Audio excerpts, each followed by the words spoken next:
What you got ain't nothing new. This country's hard on people. You can't stop what's coming. They ain't all waiting on you. That's vanity. Like the same day and shit. There's a new Mean Girls? Yes, we've talked about this. It's a musical. It's a musical. Based off the musical from Broadway. Yep. All right. You know what? At some point, someone's got to come up with a new goddamn idea. Well, I'm so tired of it. I have an idea. Yes, I have technically, several. Beekeeper's a new idea. It says we need good ideas is the question. We need several good ideas. Several new good Wasp ideas. Keeper. Yeah. Birdwatcher. I like that. The Birdwatcher. That sounds pretty good. That sounds like a Birdwatcher. sequel I right mean, there. it's better. It's better than the Expendables. So, but I don't know how to. Right? Is it really? Because the Expendables was actually kind of new and fresh. Has anyone seen the Expendable movies? No, I've seen them all except for the new one. You seen them all? Yeah. That's pretty badass. I hope not. Welcome to another episode of Season 5 of 3.5 Gentlemen. We're the podcast where 3 of the 4 hosts provide a refined and intellectual analysis of movies from our private collections, while one of us tries desperately to keep up. We'll let you decide which host is which, but for now, my name is Sean, and with me, as always, are my co-hosts, Jeremiah. What up, friendo? Eddie. You go to hell. And Brandon. I'm just being Anton Chigurh because literally he's just silent throughout the whole movie, and then he'll just smile. And I wish I had a bowl cut right now. Eddie's like, you go to hell. Yeah. I'm like, oh shit. It's what Carson Wells said. So I missed the Wells today, so I want to make sure I pull a quote from him. Here, I got one. I almost said, do you have any idea how crazy you are? Okay. I got one. Ready? This is for Sean. And then I woke up. There it is. There it is. I've been owning this one. All right. So with season 5, we're been changing things up a bit. We'll still be picking movies that we think will be fun to talk about. But for this season, we're playing a loose version of 6 Degrees to Kevin Bacon, where each host chooses their film based off the previous one. As long as the movie shares an actor, actress, composer, director, or writer. As with every review we give, our goal is to answer one simple question. How many drinks does it take to get through the film that we just watched? At the end of the podcast, we'll rate the movie based on the scale of 0 to 5, 0 being a perfect film that you can watch stone cold sober, and 5 being sort of the film that makes you feel like you just took a captive bolt stunner to the cranium. Ooh. That's actually what it's called. I looked it up and did some research. No, Flip a coin. I appreciate that, and I appreciate the clean script here, Brandon. Not an error in sight as of yet. Last week, very professional. I like it. Ed chose the Hunger Games, and the odds were ever in our favor. This week, Jeremiah has the pick. So, Jer, why don't you tell us about the movie and what Coen we have testing fate tonight? Oh, it's testing so much fate tonight. I'm sorry. That was Batman I did Forever. not read that correctly. Batman Forever. So, Jer, tell us what movie we have flipping a coin and testing fate tonight. That's better. There you go. Because of the Hunger Games, I chose one of my favorite actors that's out there today, Woody Harrelson, and I chose the 2007 Best Picture winner, No Country for Old Men. All right, so No Country for Old Men won the 2008 Best Picture Oscar for its tale of a Texan man named Llewellyn Moss who finds $2 million after a drug deal gone wrong. He's chased by drug dealers and hunted by a sadistic psychopath, all while the local sheriff tries his best to understand the violent world he's surrounded by. Based off the novel by Cormac McCarthy, this movie is directed by the Coen brothers and stars Josh Brolin as Moss, Javier Bardem as Anton Chigurh, and Tommy Lee Jones as Sheriff Ed Tom Bell. No Country for Old Men has earned an IMDb rating of 8.2 out of 10, has a Rotten Tomatoes score of 93% with the critics, and an audience score of 86%. All right, as with every movie that we pretty high. review, we try and pair our selection with a cocktail that we feel enhances the viewing experience. Ed, please take us through the drink that we will be enjoying this evening. All right. Here we go, guys. Well, we enjoyed a martini, shaken not stirred, when we watched the James Bond film. Tonight, we're keeping things simple. It's called the No Country for Old Men. Well, it's not. It's called the Killer Coco Chai. There we Right? go. Did I pronounce That's that right? exactly what it is. Yeah. 1 part Malibu rum, Yes. 2 parts brewed chai tea, Nice. 1 part white chocolate liqueur, and raspberry for garnish. So it's called the Killer Coco Chai. You know why, right? Because they are always drinking milk. throughout the whole fucking film. I never seen milk look so disgusting in Texas heat. I in my thought life. opposite. I thought it looked really tasty. Delicious. I don't know why. I wanted a bottle. Like when the milk sheriff for some reason. is Who shares the same bottle? well, not only that, but he's taking away evidence from the crime scene. I'm just Still saying, sweating. like, yeah, That's how I was thinking. That I was like, he didn't give a fuck about the evidence. great like, sheriff that was out there. Yeah, I think Wendell even thought about like, isn't that like evidence? well, Wendell's over there going, "Where's the Hershey syrup that I can make chocolate milk?" That's really what's going on with him. That Is fucking Wendell guy is Garrett, so funny. Garrett Delahunt? Yeah, Garrett, I love that guy so yes, much. he is. Oh man, it's like Tommy Lee Jones is just surrounded by idiots. It's my okay. They made it look good. All right, so let's get into the I'm movie. gonna take over host, and I'm gonna say, Okay. I'm gonna throw it to you, Sean. Oh. That this is a movie that Sean has not seen, and I have been upset at Sean for the better part of, goddamn, 14 years, 15 years. I don't even know what the math is, and I've been mad because I'm like, Sean, this is one of the classic movies ever. It's got such just a feel to it, and Sean, you're gonna appreciate the hell out of it. You're gonna love it, and I cannot tell you how disappointed I was when I got a phone call out of the blue the other day, and Sean said, "This is the movie that we picked." Is there a story? Is there an end? Really? What the hell? No. That's not a story. really what I it love was. the story. I said, is there an end? Because I literally okay. So hold on. Let me defend myself a little bit. So I am not a huge Coen Brothers fan. I've decided. I don't think that they're that good. I'm Oh. sorry. They're weird. It's like Baz Luhrmann. It's a acquired taste. Some people love it. Some people don't. There's another director out there, Darjeeling Limited, and what's his name? Wes Anderson? Wes Anderson. Yes. If you like him, you like him. If you don't, you don't. And it's just I'm beginning to learn that the Coen Brothers are not my favorite. But I'm sitting in bed watching this movie, and I'm watching the whole thing, and I'm watching Josh Brolin talk to the girl at the pool, and I'm thinking, oh man, there's going to be a conclusion. He's going to get killed. Something's going to happen, and then I'm like, It's the worst. I'm like, Something does happen. did I fall? They drive And I away, said- and he's dead. so much. and I'm like, and then all of a sudden, He went through Javier so much. Bardem's with his wife, and then all of a sudden, I'm like, did I fall asleep? So I literally fall asleep. Just a little bit. I rewound the movie, and I'm like, is there a problem with this recording? Like I had to Google it, That's like, so funny. like what happened to the payoff here? What happened to the end of the movie? And I was so distraught. feel I that way, called actually. Brandon and I'm like, Brandon, do I have a faulty recording? Like what happened to the rest of the movie? Yeah, so- that shuffle I on actually She's got the DVD. pirated I- copy where don't somebody's get me- holding a video yeah, camcorder in the back yeah. of the theater. And I'm don't get me wrong. turns off a little I bit. I thought Javier Bardem was just fucking atrociously fabulous. He was the Terminator on steroids. He was Yes. great. But I will say that it was a little disarming to watch however long this fucking felt like 3 That's hours. like 2 hours. However long this movie was, 2 hours. the 2 hour movie, 2 hours and like 5 minutes. and then not to have any zero resolution, zero. What was. happened? Well, the thing So- about this, Sean, is like I've seen this movie so many times, and watching this movie over again, it's just like I feel like I was just watching. I don't know. It just had a different impact on me when I was watching this. Like, I like the fact that they introduce the side characters of the story and they pace it, and we kind of see the development on these two different characters. But really, the protagonist of the film is Tommy Lee Jones. We're pretty much watching the film from his point of view. And I think it's a really interesting way where I'm like, holy shit, this is pretty much what we're seeing through him. And this is his story. Now, it's an interesting way how they brought it into in the intro of the movie, but it's a different approach how they did this, where you're not really thinking about, it's going to be Moss versus Anton. It's going to be pretty much the point of view of Tommy Lee Jones, Tom Ed. Yeah, but two you names followed right there. Josh Brolin, Tom Ed Bell. Lulu. What was his name? Llewellyn. Llewellyn. Llewellyn. Moss. Llewellyn. That's a You- hard name yeah. to say.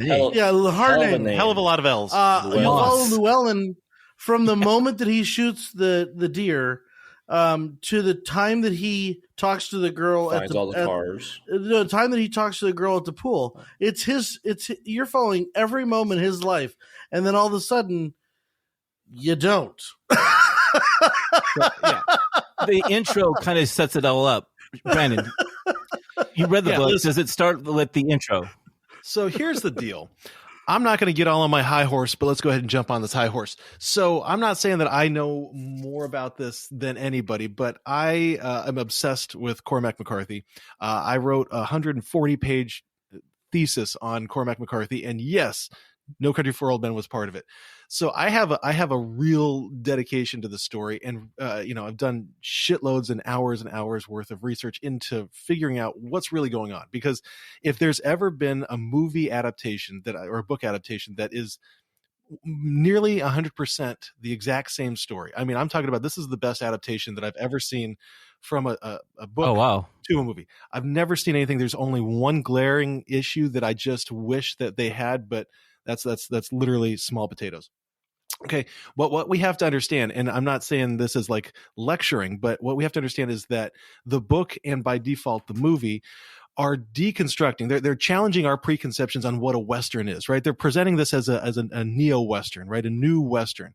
And just think of any Western we watched, and Clint Eastwood and John Wayne are the perfect ones, right? It always sets it up where you have a good guy and a bad guy. It felt like a good, the bad, and the ugly. It does. And with all of those movies, with all the, the Man with No Country or with No Name, you always have this build up till you have the final showdown, and good always triumphs, right? That is how the classic structure of the Western is. And what we see in the book right there, and what we see in the movie, is the story saying, you know what? Let's turn it on its head. Every reader, every movie watcher who goes into the story thinks they know what's going to happen, right? And what we see is just the rug being swept out from under us so many different times. First off, the good guy doesn't win. He dies. Not only that, but we don't even get to see it. There's no showdown. In fact, it's not even important enough. Moss is not even important enough to show his death, right? And that's hardcore to really think of it that way. Did you like that? I do, because of what they're trying to do. The other thing, I'm just going to keep going on it for just real quick. Okay. Another thing that we see, and Jeremiah, you hit this, is that we think that the movie is about one person when really the title of the movie, the title of the book tells us it's completely not. It's about Tommy Lee Jones's character the entire time. Now, granted, this is like postmodern literary thought, and this is pushing things beyond just like a popcorn watch. But what we see here is the challenging of preconceptions. We go into a movie, we go into a book thinking one thing, and then we're told, no, it's not. I mean, and to me, and this, I'll get off of my soapbox here. To me, this is the difference between cinema and a movie, between film and a movie. This is cinema. This is film. This is asking us to do more than just enjoy. This is asking us to really invest ourselves in the story, in the characters, and to read between the lines. And that's why this movie, to me, is going to be one of the ones, and we talked about this with Oppenheimer, that's going to be studied in film classes and writing classes for years and years and decades to come. I see what you're saying. I definitely agree with you with a lot, everything that you said practically, Brandon. With just personally, this is a movie where I think you said it great. This is a movie where I feel like, I mean, I've watched it 5 times, and it's every different time I pick up a different character, and they're just everything. It's like their whole motives, and like I pick them up differently, all the way down to even his wife a little bit this time. And just side characters a little bit more I was paying attention to a little bit more than Tommy Lee and Moss and Anton, the main 3 people. But I never saw it, Jeremy and Sean, through the eyes of, okay, this made sense from Tommy Lee Jones' part. Like this is him telling the story. But I do understand it is confusing with like, hey, like 85% of the time I'm watching Moss run through the city of Dallas and like, it's enjoyable. Like this guy went through shit. It almost became a curse to have this money. I just wish it would have given up a little bit more of Moss, at least see the gunfight a little bit. I mean, you hear it from a distance, right? I got more of it now from the distance with the gangsters, fight, I guess, a little bit. Mm-hmm. But I wish it was shown maybe people tracking him a little bit, maybe at the airport at the very end, or when he was talking to his wife. I wish a little bit more. Like I got this idea that there's 2 different sets of people following him nonstop. Anton, and then you have Wells too, and then you have the cartel that were tracking him as well. So I had the feeling that, okay, there's all these people tracking him more than I realized that, like previous times I watched this movie. Mm-hmm. But yeah. So the just so I'm clear on the end here, the Mexican cartel killed him because his door was shot out by what's his No. name? I love Javier Bardem's character. Anton came later. Yeah. Yeah. So Javier Bardem came later. Right. So here's Who what we have has to the understand. money? So My here's- question is, who has the money? Okay, Bardem has the money. Okay, so how did he here, get the fucking okay, money? I'll explain. Here it is. Right. So with that drug deal gone bad, there's two sides. There's the drug dealers, and then there's the buyers. Okay, the buyers The were business. planning. Yeah, the business, the white guys. Okay, the buyers, the white guys, were always planning to basically, cut the rug out from underneath the drug dealers by taking the money or taking the drugs and then killing everybody. What ended up happening is kind of a Mexican showdown, and everybody dies. Okay, so we got the drugs in the back of the truck, and then you've got this money with the last man right under the tree. Okay, Moss takes the money, and so the white guys hire Bardem, hire Shigur to go and track down the money. Okay, the Mexican cartels have their guys who are trying to do two things. One, get the money back, because if you remember, when he comes back later that day, the drugs are gone, and then also to get the money. Now, what I think, and Ed, this is my thought, I don't know for sure on this one, is that there's two transponders, right? Because he breaks the one. He takes the one transponder out of the money. I would like... And that was the one that Shigur had. But I think that there was another transponder. And they say that in the movie. They specifically say that in the movie, that you gave out another transponder to the cartel. Okay, so when they kill Moss in the hotel or the motel, they freak out, they kill him, and they bail because they just killed, a bunch of people. Shigur comes back later that night, and he takes the money. He knows where it is. It's hiding in the vent, the same thing that he did before, that Moss did before. And you remember when Ed Town comes in, Moss did again. Where is the evidence of that? The fact that when Tommy Lee Jones he sees goes into the hotel room, and he's thinking that he's going to be there. He actually believes that he's going to be there, Antoine. It's going to be a showdown. He actually is there. No. He's just in the room. He's in the next room. Yeah, he's basically doing what Moss did in the movie, where he went to the other room and took the money from the vent. So we see the vent taken off. He looks over to his left. He already took the money away. So what happened is that when the cartel reached to Moss, it was a showdown. They were shooting each other and everything like that. He only thought, I think at one point, he thought his enemy only became Anton at one point. He forgot the... I get that. I'm looking for actual evidence that Shigur has the money. Anton. And so you're saying that because it was hidden in the vent, then we're to assume that Shigur... I think we are. I think it's an assumption. Even though we never see the money. We don't ever see it. So here's my thought. Because it changes. Here's why it changes. Here's why it changes my opinion. Okay, because if he has the money and he visits his wife, or if he doesn't have the money and he visits his wife, these are two very different. No, you're missing it. Hold on. Let me help you. He's a man of his word. It's a man of his word. It has nothing to do. It's never been about the money. It's always about his principle. And we see that in the gas station moment, which is, I think, one of the best film scenes in the last 50 years. When he's talking to the gas station attendant? Yeah, which is the most, I mean, you're on the edge of your seat for that. Yeah. Oh my God. It's terrifying. But here's the thing. It has nothing to do with the money. It never had anything to do with the money, right? He was so mad. You bought into this business? Right? I'm sorry. That is the greatest 5 minutes of fucking movies back and forth. Yes. I love that. When do you close? There are so few times in movies where you can point and say the dialogue here is just priceless. It's just the best dialogue in the world. I would say this, Brandon, before you start, and Sean, like that Coen scene is flat out one of the most scariest scenes that you'll ever see in the movie, because the lack of music in that scene, and almost like no music in the movie, you literally just saw a man kill not one but two people before that. Yeah, you're so afraid for this older man that this, Grim Reaper, so to say, is knocking on his door. I mean, it's the scariest shit. But Brandon, go ahead. It's a flip of a coin. You realize that it was crazy. Now, what I love about him as a bad guy, right, even more so than Terminator and all these other kind of stereotypical bad guys, okay, especially in Westerns, is that he is somebody who seemingly has no conscience. He seemingly has no morals. He seemingly has no rules that he follows. But if anything, he has so many rules, and he holds himself to it. If you remember that phone call that he makes with Moss, he says, "You're dead either way, okay? But you can save your wife if you just tell me where the money is." Yep. And he hangs up, right? He says no. And at the end, when he's sitting there across from the wife, it has nothing to do with the money. It has everything to do with the fact that Moss chose to not give him the money. And so he said, well, I'm going to follow through. He's a man of his principles. He's a man of his word. He's a man of his rules, and he won't back down from it. Mm-hmm. And what I love about it, and this is something I noticed this time watching, and I've seen this movie a half a dozen times, is that for the first time I realized that at times, and especially when he's talking to the wife, he doesn't have enjoyment.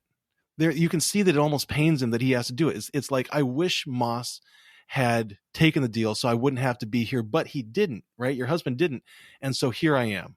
And that's why when she says, you don't have to do it, he says, fine, the best I can do is to leave it up to fate. And he flips the coin. And this is the one difference between the book and the movie. And I know it's hardcore, and it's like a horrible thing to wish that you had in a movie, but the way that her death, and in the book we know that she dies, the way that her death is recorded in the book is so hardcore, and it's so painful because it's just one line, it's one sentence, and all it says is, I think it was, and then he shot her. I mean, that was it. And you feel this just vacuum out of your body. You're like, oh my God, this is somebody who just does this on principle. Like, I love how she would not fall to. This is one part that we actually enjoyed. Her character was just like, she didn't cave in. She's like, no, I'm not going to give the satisfaction of calling it. Yeah. Like, I know I'm dead. It's not up the coin. It's up to you. And did you see how he was freaking out about that? He was like, please call it, because I can't. Mm-hmm. I can't do anything else if you don't call it. I'm glad that you actually provided that information, Brandon, because for the longest time, there was always like the speculation, did he kill her or did he not kill her, in the movie, because when he comes out of the house, you see him checking his boot for blood because he has like this fear of like getting blood on him and everything like that. Mm-hmm. But what I wanted to say about this character is that there was a study online that I read about a group of like psychiatrists, like did a study of 100 movies of psychotic characters, right? And they said that Javier Bardem's portrayal of Anton was the most accurate portrayal of a psychopath. He pretty much told the Coen brothers, like, why do you want me in this movie? I don't know how to drive. I have bad English. I hate violence. And then they replied, like, that's why we want to talk to you. That's why you might be perfect for this. And I can say, I thought that his mumbling and his broken, I'm going to call it broken English, was so effective in this movie. It was so wonderful that you had to lean in. I found myself leaning in to hear what he was trying to say to people.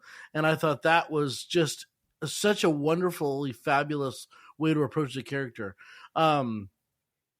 I will say this, however, as a criticism of the movie, I thought the audio levels were all over the place. And I don't know if anyone else noticed this. I watched with subtitles, but you had Llewellyn, who, or whatever the hell his name is, Moss, who, I love Josh Brolin. Josh Brolin played him beautifully, but I couldn't understand a word he was fucking saying. He had this accent, and he would be really loud to everyone else was talking really quietly, and so I would turn the volume up, and then I would and then there would be the gunfire, and I would turn the volume down, and I had this battle in the movie of, I thought the sound mixing was not phenomenal. I thought that was just the characters, like that's just how they were.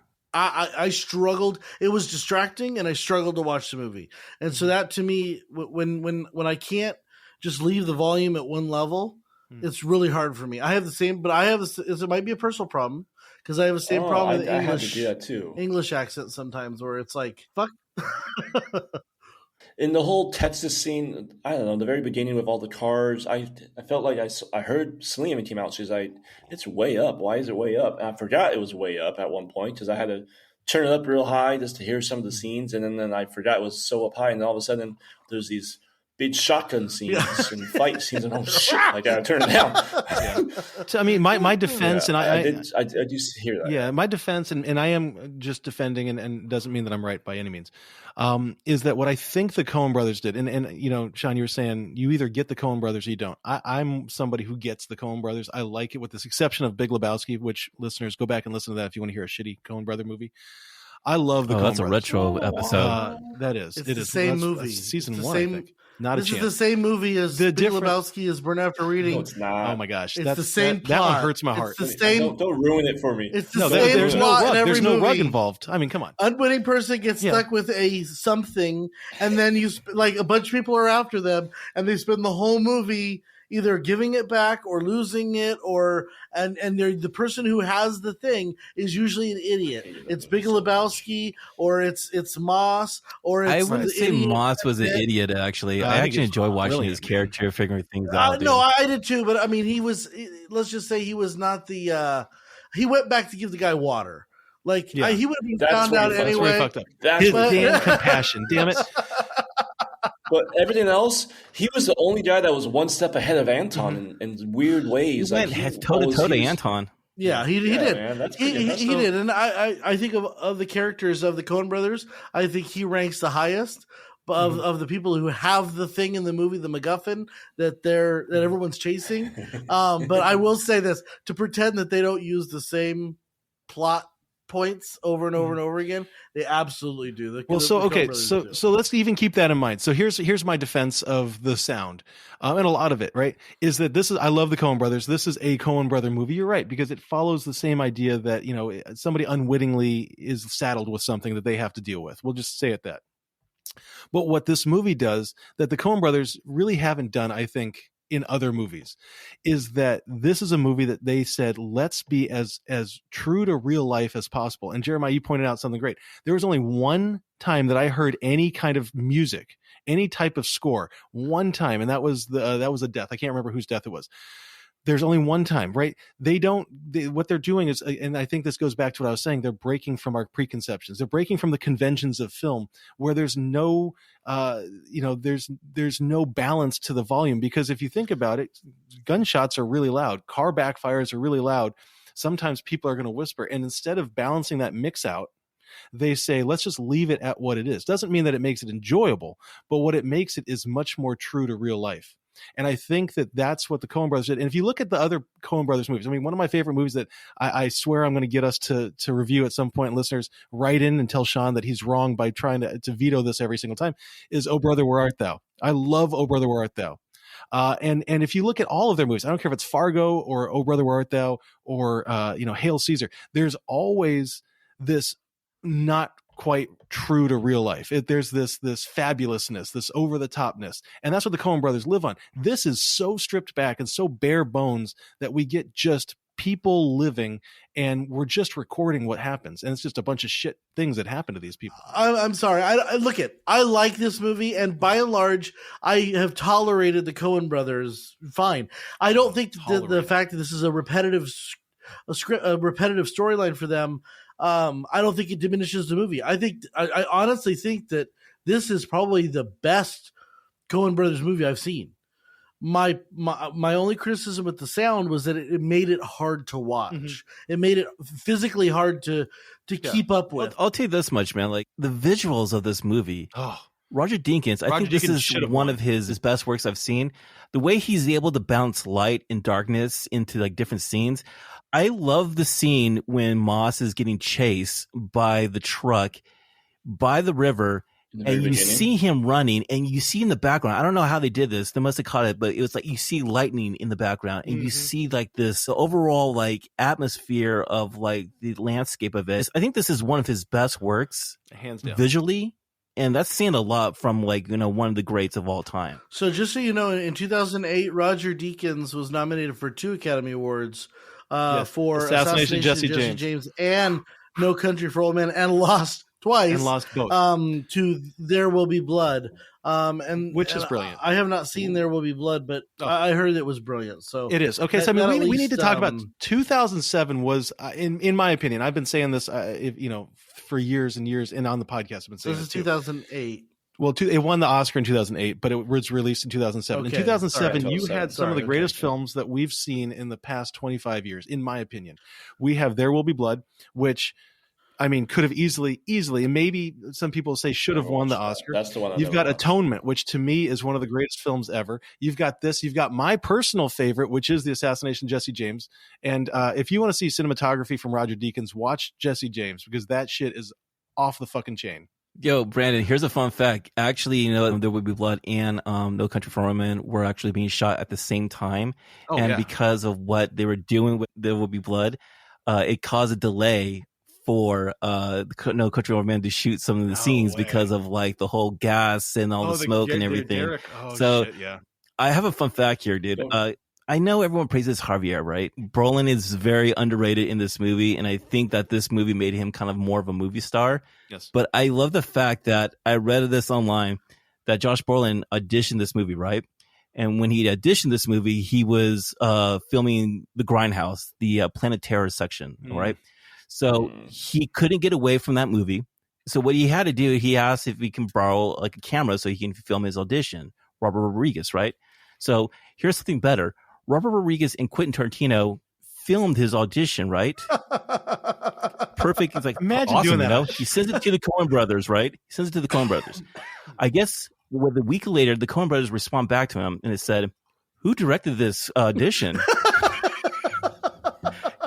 And that's all the response he got. Quentin Tarantino's got like a 45-page monologue for him. Like, here you go. Here's like, the scene. Who lit this production? This is really fantastic. And that's all he got. He didn't get a response, or he didn't get a response or anything like that. I think that's the funniest thing right there. I mean, that kind of makes sense because Quentin Tarantino's another one where it's like love hate. Like either you love him or you just whatever. Robert Rodriguez is kind of the same way. Same thing. Yeah.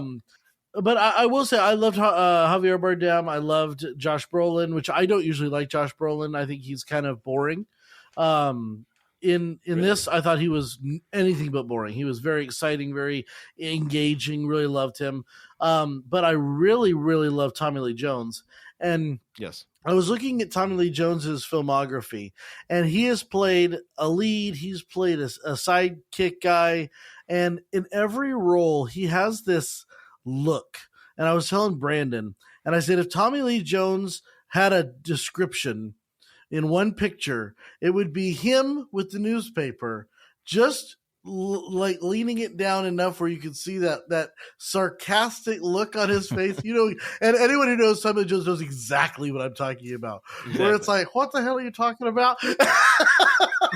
And that is when he's sitting in the diner and Garrett Delahunt comes in to give him some piece of information, and he says something like, "I would laugh too if it wasn't so tragic," or something like that. Like he took the diner. Yeah, he took the air right out of Garrett Delahunt's like lungs with one line, like one snappy line. And I think that this was probably one of the better roles I've ever seen Tommy Lee Jones in. And I loved that it was about him. I loved that the concept of he was aging out of the world where he no longer could keep up with the kind of the evil that was in the world. He didn't recognize it anymore. Yeah, it was a different world out there.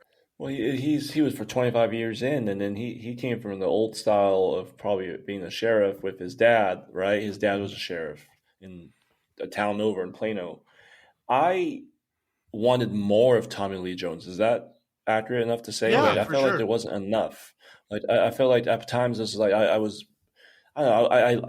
really fascinated his character, so I was just like, God, I want to see a little bit more of him, and it's almost like I get vibes of U.S. Marshal with Tommy Lee Jones. I want to see that Tommy Lee Jones, but I was like, I know, okay, he's not that.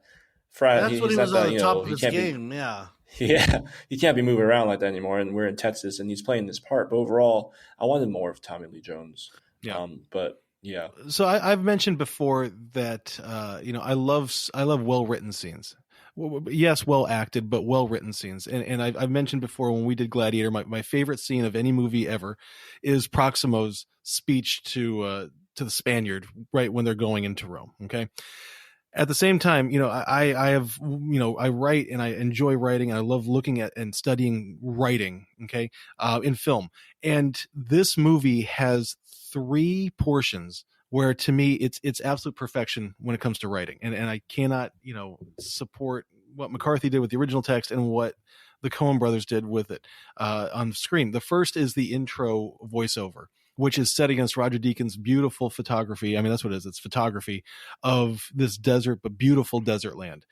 The second one that I love, and I know it's divisive, Sean. I know it's divisive for you, but to me, the end speech that Tommy Lee Jones gives about those two dreams, and I mean, there's symbolism beyond symbolism there, but to me, it's absolute perfection. I love where the movie ends, and we can talk about that. But the other one, and the one I really want to talk about, is the scene where he goes out and visits his uncle Ellis in this broken down, abandoned little shack where he's got millions of cats running around, and he's in a wheelchair.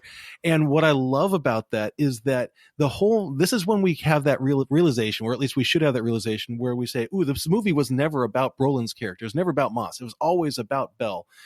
And we see that he's in there and he's making the coffee and he's talking to Ellis, who is also, a sheriff or a cop at some point in the past. And he keeps talking. He basically says, "I don't know if I can do it anymore. There's too much new stuff." And Ellis just looks at him, and I love the way that the actor gives this line. And he basically says, "Yeah, what you got is nothing new. We've all been dealing with this. Everybody who's lived is dealing with something that it goes beyond their understanding, goes beyond their grasp. And what do they want to do? They want to run away from it. But the real ones that make a difference are the ones that stick it out."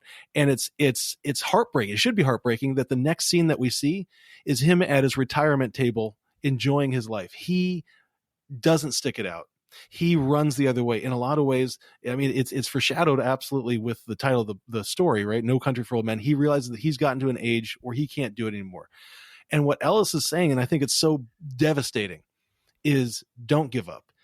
And yet that's exactly what he does. And in a lot of ways, it hurts. I don't know. I love it so much, but I hate it so much. Jeremiah, what do you think about that? Brandon, like, it pretty much foreshadows in the beginning when he's talking about the narration part of the beginning of the movie, where he says, "I don't want to push my chips forward and go out and meet something that I don't understand." Yeah. A man would have to put his soul at hazard.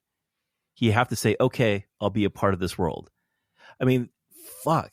I mean, that is so hardcore. And the ending of the movie made me so sad that it's like he retired in defeat. Absolutely. Technically, Anton left and got away. The hero Moss died, and his wife died. You see his face. I know what you're saying. Like, he chose the right path.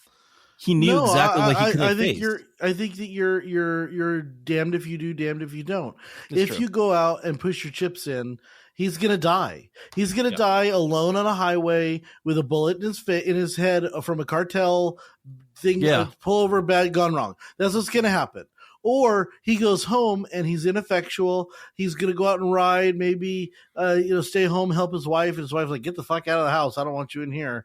And it's like you come home to the retirement is so interesting to me, because you come home at the end of your long career and you come home to a house you don't really recognize, to a routine you don't know, and you've got to reinvent yourself in the last stage of your life. Some people handle that beautifully. Other people sit in a chair and die. And I watched, 3 generations of men sit in a fucking chair and die. And that is the most frustrating thing to me. That's what they chose to do in defeat. And it's almost like that's the only choice left, unless you're going to go out and do the other thing, which is die in the field. Yep. It's like, there's no way out of it. Brandon, you're talking about your 3 favorite scenes in this movie, which those 3 scenes are fucking fantastic. Don't get me wrong. But I honestly believe that the second shootout hotel scene is probably one of the best scenes I've ever seen an action scene being shot. It's so intense, and the pace, the anxiety, the tension, and there's no music. And you're watching this cat and mouse when he's sitting in the dark. This game here, he's waiting, like listening to the phone call. You hear the phone ring from the distance. He doesn't pick up. You see the light from the shadow getting turned off, right? And you see him getting ready. And I know you guys didn't like the sound, but when I hear that silencer, that is the most frightening. Oh no, you're talking about the up and down of the sound. Oh no, I didn't like the volumes. That sound was fucking terrifying. That oh god. It's like. And I'll tell you this much, what's terrifying is that you don't see Anton, you just see a flash in the distance. Like, the violence in this movie, it's not glorifying it. No. They don't clear the way from it, too, at the same time. It's the Coen brothers. I think it's done tastefully. They have an It is. appreciation for mortality. It's not like Quentin Tarantino where it's just like blood strewn across the screen.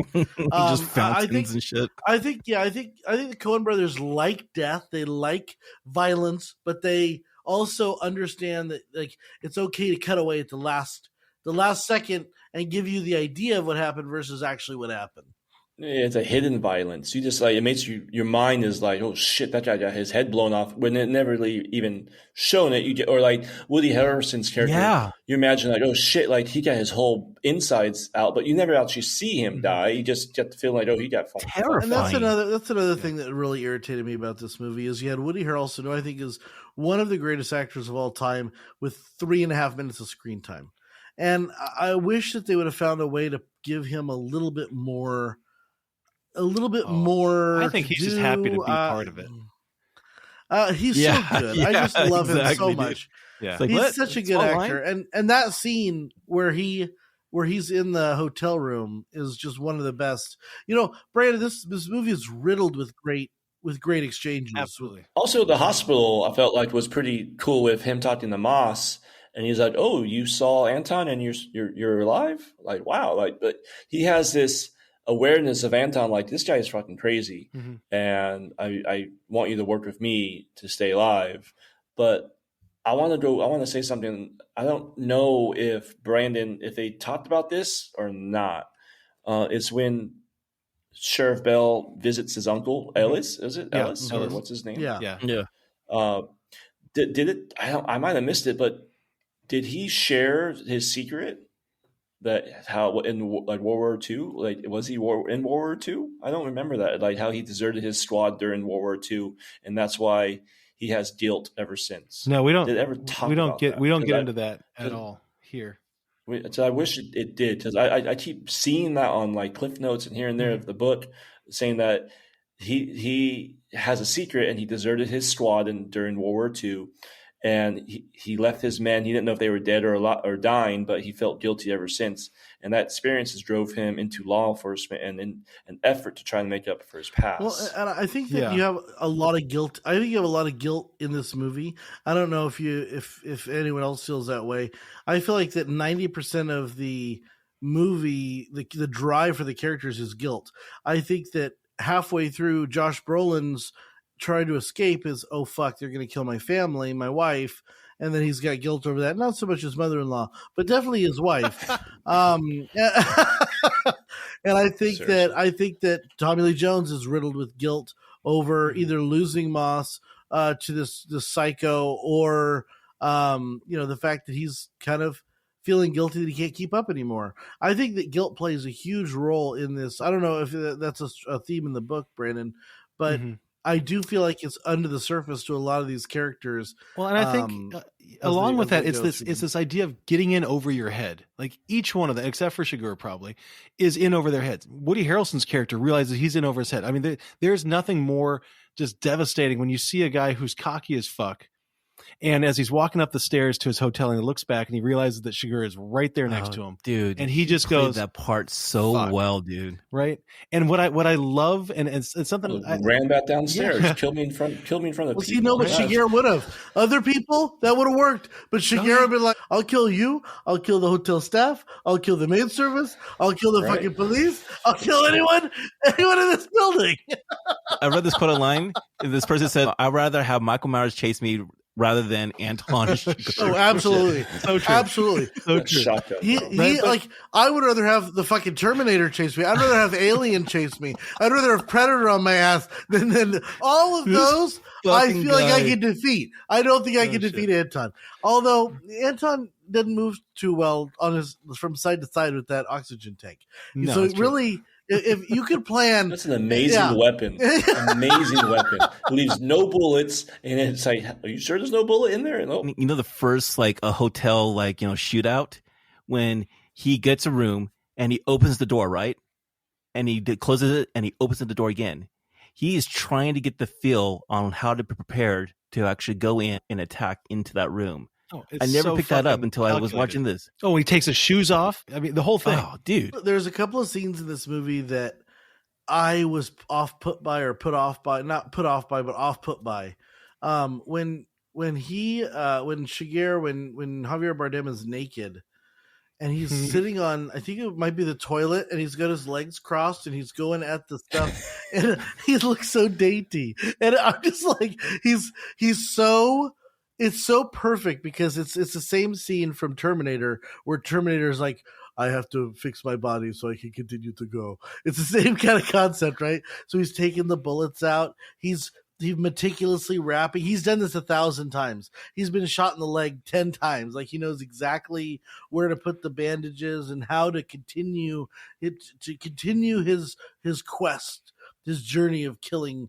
And it's just brilliant. It's so brilliant. I get squeamish when it comes to violence and gore. I don't say violence with gore. And I mean, I get squeamish when it's like the Quentin Tarantino over the top. Look, it's Kill Bill, and there's literally geysers of blood.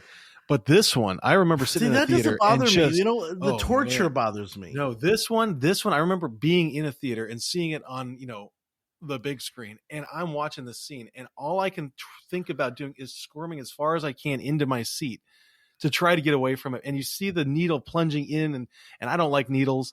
And oh my God, this one makes me feel how it feels to have that needle go in. And just, I think it's, again, I'm just full of praise with this movie. It is so well done, and it's so artistic, but it's so down and dirty and real that it just doesn't, it can't help but make you feel that kind of pain that he's going through. I hated the first scene when he gets this chain and strangles the cop, and the look on his face. That was a sheriff of the other county. It is the most terrifying, graphic, horrible fucking scene.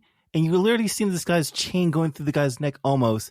And the look of his face is so, it's like a nightmare. Yeah. And he's done it like 100 times, it seems like. It's like he knows the routine. But this is, I think this is why I felt so cheated by this movie, is I did not get the final act. I didn't get the goddamn conclusion. And that, I think, I told Brand on the phone, I said, you spend time in the beginning of the movie showing me the worthless death of a sheriff from a different county that has no bearing on the story whatsoever. Literally nothing. And now you're not going to get to the end and show me what happens at the end. Moss between Anton. Yeah. No, Moss. Anton and just Moss. give me just a little bit. Just give me a little bit of closure. You do get kind of like I wouldn't say a closure, but you do get a sense that when Anton gets in that accident, and it's almost like you see it finally that he's able to be stopped. Is he though? The fucker got a bone he gets going up out and of his goes. arm, and he gets up and he walks. He gets up and he's like, Mr. "Let me borrow that Give me your shirt. shirt. And he just said, "I got a sling." That car was meant to actually travel all this time and to actually nail him right there. You know, I love. Mister, I tell you that. Mister, you got a bone sticking out of your arm. That line where he says the coin has traveled 33 years to this moment, 22 whatever it years was. to this moment. That was I don't know who writes this shit, but is that Cormac McCarthy or was that Coen? That's McCarthy. Because that's like, oh god, it's so perfect. It's so perfect. And then when he I said, just "Which thought it that was isn't," it's just a normal coin. Which it isn't. I mean, it's so philosophical. funny to me. It's just like. I'm like, what a psychopath. He's like, oh, and then he tells him, don't put it in your pocket because don't confuse it with the rest of your coins because that's not just an ordinary coin. You got to put it somewhere special. And it's just like, I don't think that guy, It is a coin. I don't think that guy fucking even had any all it is, idea just who a he coin. encountered. Like, No. no clue. I'm No pretty clue. sure that he shit his pants after he left because he knew for a fact, like, oh, That open sign got turned around quick. So it was filmed at 1980. No, this coin was from 1958, and this coin's been traveling 22 years to make it here. So I started doing the math. Okay, 1980, and in my head I'm thinking Anton was ahead of his time for a villain to be able to. He knew how to get away. He knew how to get away from everyone. There was no way to stop him. Like, he was the man of the man, and he was very put out by the people that hired him because he didn't like that they hired somebody else. Yeah, well, he killed Stephen Root, who I think was the one who the leader of the, let's say the non-cartel, And so, Yeah. once again, I'm not sure who ended up with the money at the end of the day. I don't think you could categorically say it was Sugar. I think that They assume I it think is. that Yeah. Jeremy has put forth a very good argument that it is Sugar. Is that his name, Sugar? But like any just call MacGuffin, him it doesn't Anton. really matter. Right. I mean, and that's what I was going to say is that it doesn't really matter because the movie was never about the money. It was always about something about else. money. So And that brings us to the end of review. Now it's time for the podcast where each of the hosts provides a score on the following scale. Mr. Wells, I hope you're doing well. Can you please provide the scale? Yes. 0, the perfect movie. You don't need shit to enjoy it. 1, a feel-good first cocktail. 2, a happy buzz. 3, an Uber lifting home. 4, rough morning walk of shame. 5, blackout, shit-faced, spring break drunk. You walk over walk past the border, middle of the night, with just with a bloody T-shirt. His whole body was bloody. just a bloody life. Just a bloody life. All right. All right, so we're all All gonna right. do it together, Yep. right? We're all going to do this. Here we go. Oh, hold on. oh my God, Ed, just God. wait. I'm confused. Oh, I'm confused. I can't wait to see Sean's 5. All right.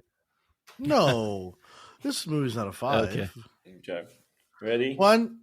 2, 3. Okay. I mean, that's exactly where I thought it would actually be. Jer, I appreciate your score. Eddie, I appreciate you as a human being. As I appreciate you as a human being. That's- Yeah, That's a good score. Oh, bro. That's a good Yeah. score. that's a good score. Thank oh, you, yeah. bro. Literally, I'm on your sides. And Sean, Okay. I appreciate you. All right. Thank you. Yeah, All right. Sean. So, I, So I'll well, go I first feel real like fast. I feel like I'm missing something. Like this was, like I looked at the Best Picture nominations. Like I like Juno better than this movie.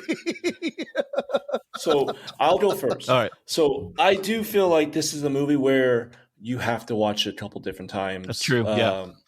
I feel like for the first time watching it to this time watching it, I've grown to like this movie. And the very first time, I didn't really care for it. It felt like it was too slow at times. And then as I am watching it now, I really enjoyed some of these moments I thought was slow that I saw parts of them. I was like, okay, I didn't pick this up. I feel like the moral of this story is a lot with just like no one can escape their fate. It's the story for how I took it as. And I love, this is one of probably Josh Brolin's better movies that I like personally. This is like before he was Josh Brolin, and he was a little bit more authentic. And, you get good old Tommy Lee, and then you get this guy out of nowhere, Anton, who was scared shit. I remember now, I was scared of this guy. I think parts of the reason I don't like to rewatch this movie is I'm scared of him. And that's pretty cool to be able to put that on screen. So that's why I gave it a 0.65. So it's right underneath a Feel Good First Cocktail and below above the perfect movie. 0.65. 0.65. Sean? Sure. Yeah. So I look at this movie and I enjoyed this movie. I don't want to say I didn't enjoy it. But I'm looking at the pantheon of movies that we've done and the great 0 movies that we have out there. I mean, Oppenheimer was complex and asked questions of morality and ethics. And, at the end of the day, I didn't find that this movie had someone to root for. It turned the tables and the villain kind of won, but that was unclear because of the stagnated end of the movie. The fact that we didn't get any resolution on a character we followed for 90 minutes. I felt cheated. And I felt like it ruined great performances by kind of copping out a story that was unclear. I know it wasn't about the money. I get that. I understand what they were trying to do. I understand the artisticness of the movie, but the abruptness of that change just really kind of it threw me off. Additionally, I think that I'm with Eddie. If you look at someone brilliant like Tommy Lee Jones and the movie's about him, he should have had a little bit more a bigger part in the movie. And it should have been, I'm not asking for perfect clarity that's about him, but give me a little bit more introspection perhaps than the opening and closing. The closing was brilliant. I'm with Brandon. I think that some of the lines were absolutely fantastic. I think that the acting was great. The cinematography was certainly fantastic, but at the end of the day, I think the Coen brothers just missed the mark. I found myself not really giving a shit about anyone in this movie. Josh Brolin was kind of an idiot. He stole money. There was nothing good about him. He wasn't doing anything altruistic other than send his wife, across the state. Would you not steal that money if you came across it like that and you were in his shoes in Texas? No, I would. You came across. I absolutely would, and I would have done probably took out that a damn lot. case, though. The first thing you do is separate the money from the container. Absolutely. Yeah, definitely. And you don't reach in looking for a transponder. By the way, you fucking empty the case out completely. But I can forgive him all those sins. And I guess if I'm going, this is the old thing that me and Brand always go back and forth on. Yep. I'm in for cinema for enjoyment, and for me to enjoy it, I need someone to root for. And it's like, okay, so he died, and Javier Braden survived. What did we learn from this? We learned that Tommy Lee Jones is living in a world that he no longer understands.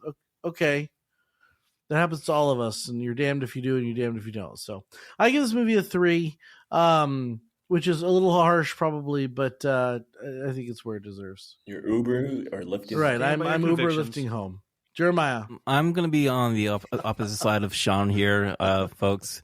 I have to admit, watching this movie over again left a really heavy impact on me since the first time I watched this film. And I think part of it has to do is that following Tommy Lee Jones' character. And I almost can relate to his character where, you just don't recognize this world anymore. And you're still holding this light to find a way through to it, And I think that this movie is a classic. And it should be held as one of the great 100 AFI films of all time.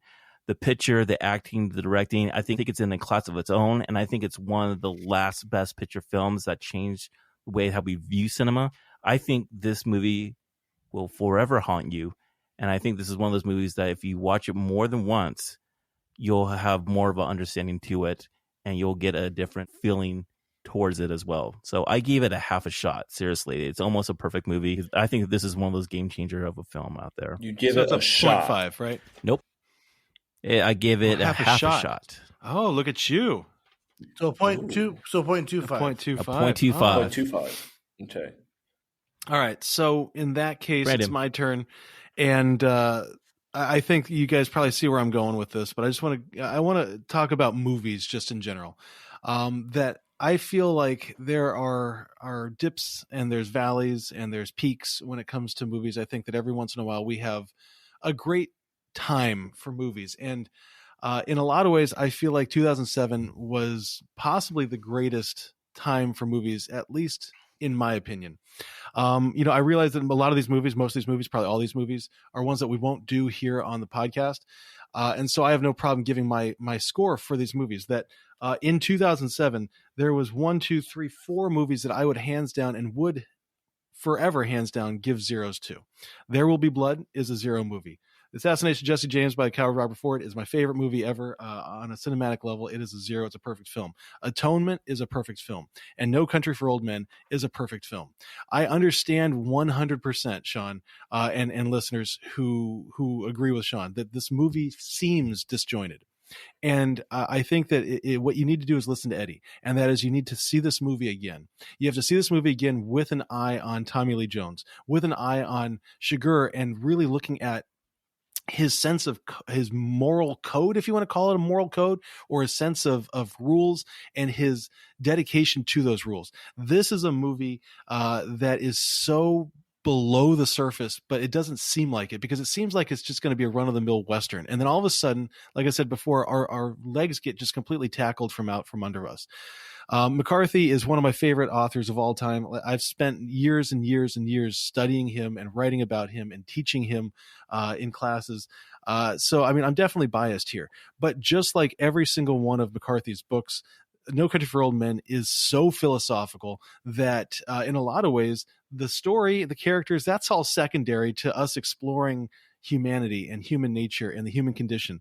And in so many ways, No Country for Old Men is a much deeper, much more philosophical, and to me, much more beautiful story about humanity. Sean, you're right. You and I disagree with what movies do or what movies should do. I like to be entertained, but more than anything, I like to be challenged. And this is a movie that challenges me. Jerry, you say that you think about this movie, after watching it. I do too. And that's the sign to me of a great film. This is a 0. I know I went on and on and on, but this is a 0. It's a perfect film. It's a movie that I will continue to watch. So with that said, like No Country for Old Men. No Country for Old Men, man. No Country for Old Men, dude. Seriously. All right, then. All right. When we take those scores and divide by 4, what does No Country for Old Men get an average rating of, Mr. Eddie? It's Mr. Wells. Mr. Wells. It's 0.975. That's 0.975. Woo! We top 10? Right under a feel-good first cocktail. Where does that put us on the list of films that we've reviewed there, Mr. Jeremiah? Number 11. Oh, It's number 11 So on our list. what's better? What's better than No Country for Old Men?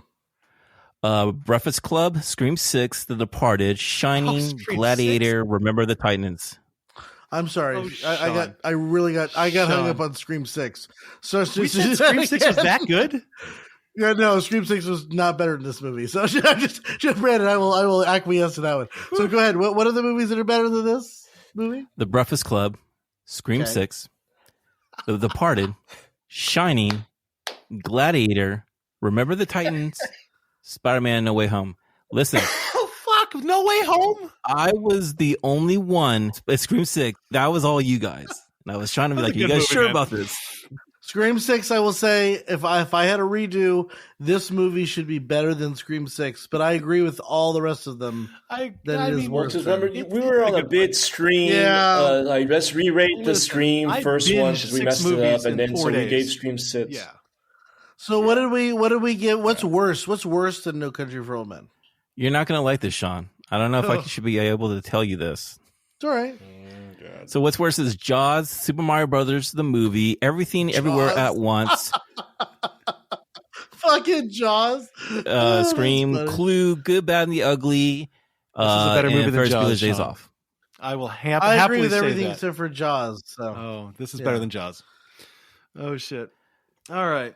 so the movie that gave birth to the summer blockbuster and Yeah. made this movie possible. It's Well, it's not a just, blockbuster. okay. I don't think this even came out in the summer, but well, is this a blockbuster? All all right. Anyway, Yeah, I know, dude. all right. That takes us now to the end of this podcast episode, which means that it's time for one of our gentlemen to tell us which movie we're going to be watching and reviewing next week. And Sean, you have the next selection. So, sir host, what are we watching and why are we watching it?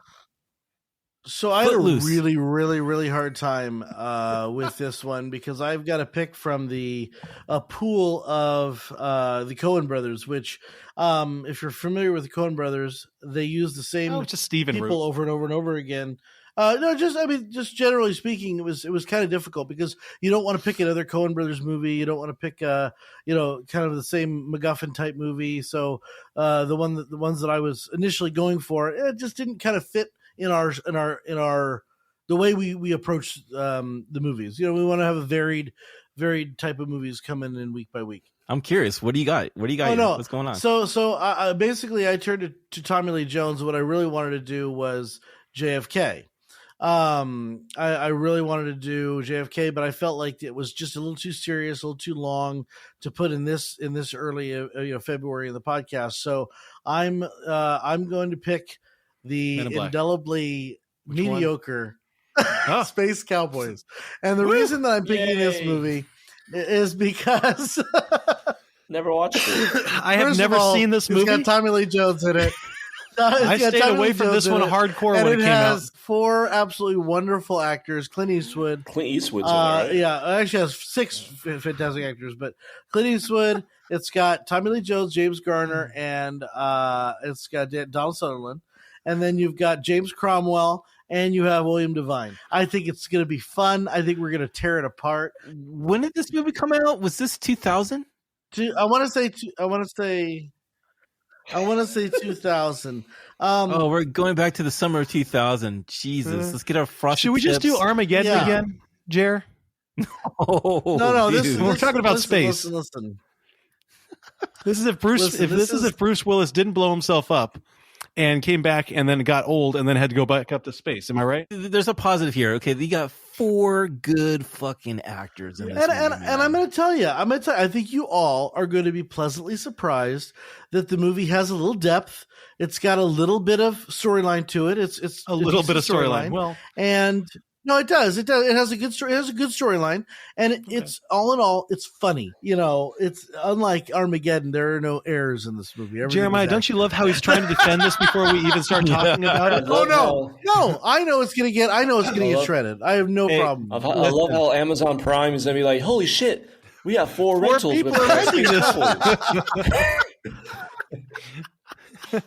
If you enjoyed our review or are a fan of the podcast, we ask you please subscribe wherever you're listening and give us a 5-star review on iTunes. You can find us on Instagram at the.gentlemanpodcast. You can visit our website at gentlemanpodcast.com. And if you want to reach out to us by email, we invite you to do so at hosts with an S, HOSTS, at thegentlemanpodcast.com. Thank you so much for listening, and we'll see you next week for Space Cowboys, Geriatrics in Space. Very exciting. Yeehaw. Cheers, friendos. Is this the one where there's aliens and cowboys, or is that this? No, No aliens. Just they gotta Cowboys go and aliens. they gotta fix. Yeah, that's Cowboys. No, Let's no, hear no, some don't spoil it sword. for me.